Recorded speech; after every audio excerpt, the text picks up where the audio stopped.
me give a little introduction to Doug Wilson and why I'm eager for him to be a part of this conference with an anecdote. I was listening to a sermon of his the other day. He's preaching his way through Romans as I'm making this video. And he gave an illustration of the difference between good advice and good news.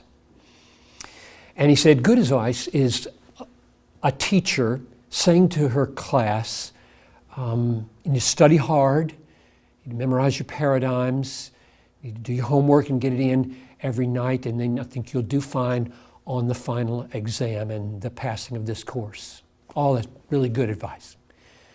And then the exam comes, and this teacher's walking down the aisle, and she sees this young fellow sitting over a blank piece of paper, not able to write anything on the final exam, and she stops and says, more good advice would be, just try to remember everything you've studied and give yourself attention here and just relax. That's all very good advice. And then he said, but if she says, why don't you scoot over and I'll take the test for you.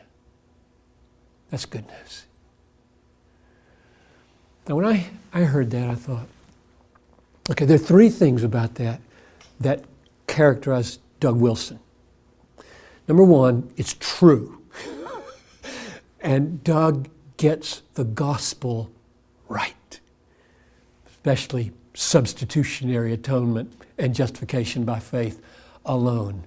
And he's going to take our place, and his righteousness is going to count for me at the last day, and that will be my solid ground. Number two, it's risky to give illustrations like that, because you might have somebody say, well, if God's going to take the test for me, then I can just fool around all semester long. That's antinomianism. And my response is, if you don't preach in such a way that somebody responds like Romans 6:1, let us sin that grace may abound, you're probably not preaching the gospel. We've got to preach good news, not good advice, as the ground of our salvation, as the message of our salvation.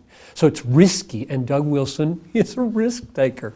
We all know that. And number three, it is compelling to use an illustration like that. Doug has a way with language, and what he says is unusually compelling. So you put all that together with the fact that he's got a solid commitment to inerrancy, an unflinching, unashamed commitment to the Bible, that he loves the historic Christian faith and regards the Westminster Standards as orthodoxy, that he loves history and is a historical student, that he loves the vision of John Calvin, is a culture-savvy person. I wanted to give him the assignment of talk to us about the biblical script and the impact of Calvin on this world through this biblical script called the Bible. I'm really eager to hear what he says.